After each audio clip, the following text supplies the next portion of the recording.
안녕하세요. 9월 8일 목요일 마이드라에 오신 여러분들을 환영하고 축복합니다.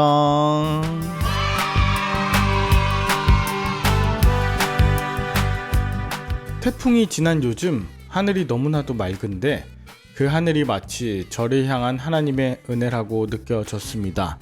그러면서 작년 12월 이재철 목사님과 함께 걸었던 거창 수승대 기억이 다시 한번 나고요. 하늘을 보고 흐르는 물을 보며 제게 하나님의 사랑과 은혜를 기억하게 하셔서 다시 일어날 힘을 받았던 귀한 날이 기억이 납니다. 그럼 오늘도 제게 하나님의 사랑과 은혜를 다시 기억하게 하사 일어날 힘을 주심을 기대하며 크게 심호흡하고 힘차게 마이드라를 시작해 보도록 하겠습니다. 자, 출발!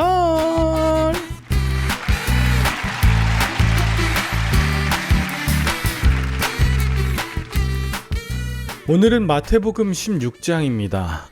어제에 이어 바리새인과 사두개인들이 예수님을 또 찾아옵니다. 1절에 보니 그들이 예수님을 시험하여 하늘로부터 오는 표적 구하기를 청합니다. 그랬더니 예수님은 하늘을 보라 하시며 하늘이 붉으면 날씨가 좋겠고 하늘이 흐리면 굳겠다고 하는 건 분별하면서 어찌하여 새로운 표적을 구하냐고 반문하십니다. 그들은 요나에 대한 말씀은 알고 있었고 또 많은 것은 분별할 줄 알았지만 결국 예수님이 누구이신지 분별하진 못하고 또 예수님을 알아보지도 못하며 표적 구하기만 급급해 있었던 것이죠. 예수님은 이미 오병이어와 칠병이어 기적으로 무리를 먹이셨습니다. 그러나 제자들은 여전히 먹는 문제로 걱정합니다. 예수님이 누룩에 대해 말씀하실 땐 떡이 생각나고요. 이것은 예수님의 말씀이 어떤 뜻인지 이해하려 한다기보다 자신들이 염려하는 문제의 틀에 예수님의 말씀을 끼워 맞춰드렸기 때문에 발생한 일입니다. 예수님의 곁에서 3년 동안 말씀을 듣고 행함을 보고 기적을 경험했음에도 불구하고 제자들은 아직도 깨닫지 못하고 있던 것입니다. 이 예수님은 그들의 작은 믿음을 안타깝게 여기시면서 제자들을 따끔하게 야단치세요. 따끔하게 야단맞은 제자들은 그제서야 그 말씀 한 구절을 깨닫게 됩니다. 내가 스스로 묵상하고 생각할 만큼 부지런하지 않으니 예수님께서 혼을 내서라도 일깨워주는 것과 마찬가지인 것이죠. 사랑하는 마이드라 식구 여러분, 내가 주님의 말씀으로 책망받는 것은 피해야 할 일이 아니라 감사해야 할 축복입니다. 그 책망의 말씀을 잘 들을 때 비로소 예수님의 말씀을 기억해 행하는 예수님의 제자가 될 수 있습니다. 이어서 예수님은 제자들과 함께 가이사랴 빌립보에 이르러 자신이 누구냐고 물으십니다. 이것은 로마 황제 시저, 즉 가이사를 기리며 재건한 도시로 우상숭배가 매우 심했던 곳입니다. 이곳에서 예수님은 예수님에 관한 것이 아니라 예수님이 누구냐, 게다가 너희에게 나는 누구냐라고 묻는 그 질문 앞에 제자들을 대표하여 베드로가 말합니다. 주는 그리스도시요 살아계신 하나님의 아들이십니다. 이런 놀라운 고백을 합니다. 이 고백은 누가 대신 알려주거나 믿어줄 수 있도록 하게 하는 것은 아닙니다.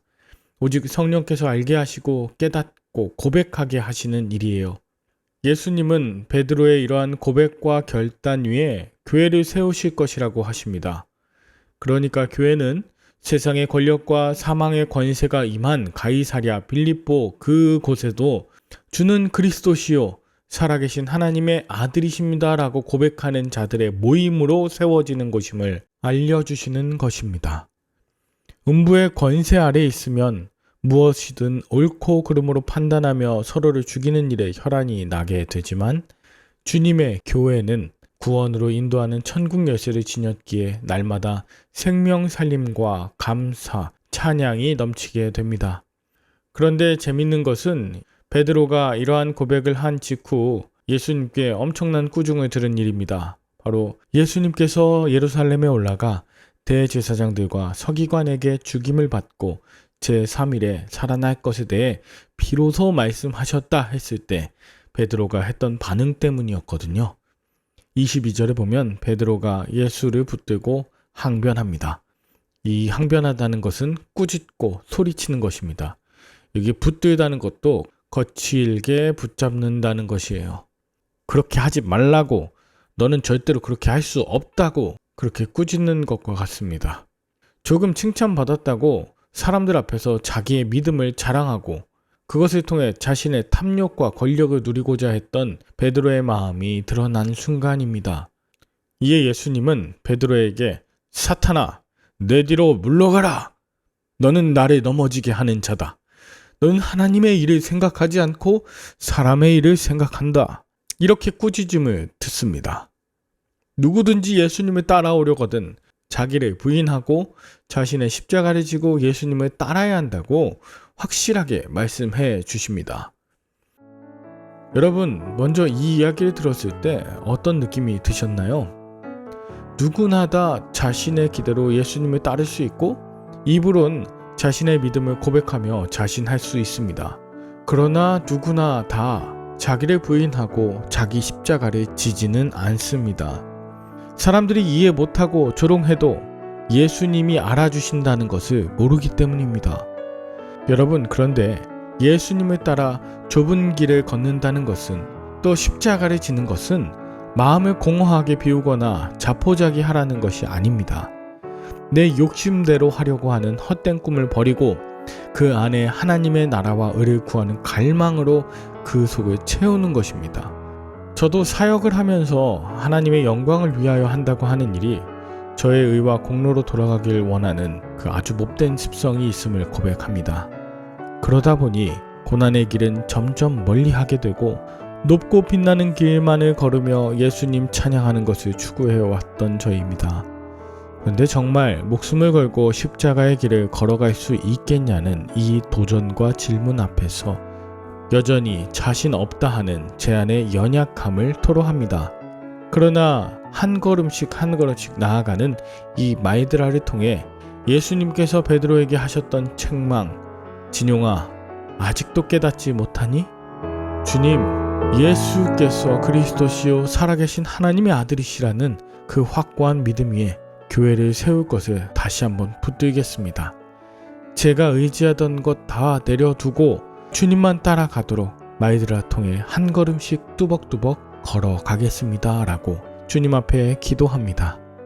사랑하는 말드라 식구 여러분, 가이사랴 빌립보와 같은 세상의 어마어마한 권력과 주류 문화 가치 속에서 살아가는 여러분의 모든 입술과 또 마음에 오직 예수님만이 주인 되시고 살아계신 하나님의 아들이심을 고백하시는 복된 하루 될 수 있기를 간절히 기도하겠습니다. 함께 기도할까요? 하나님 아버지, 우리의 지혜, 우리의 감정을 따라했다가 생기는 문제들이 있었습니다. 기대했던 것과 달리 내가 책임질 수 없는 그런 상황에 놓이기도 하고 사람이 미워질 때도 있었습니다. 사람들을 향한 인정 때문에 구원을 이루시는 하나님의 일을 방해하는 자 되지 않도록 제게 분별력을 주시옵소서. 이번 추석 명절 기간에 저를 위해 십자가를 지신 예수님을 깊이 묵상하며 제 자신을 부인하고 저의 십자가를 질 수 있도록 도와주시옵소서.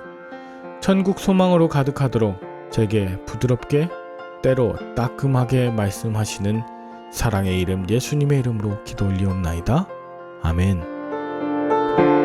오늘도 하나님 찾아오시는 복된 하루 보내시길 바라며 저는 내일 다시 찾아뵙도록 하겠습니다. 샬롬.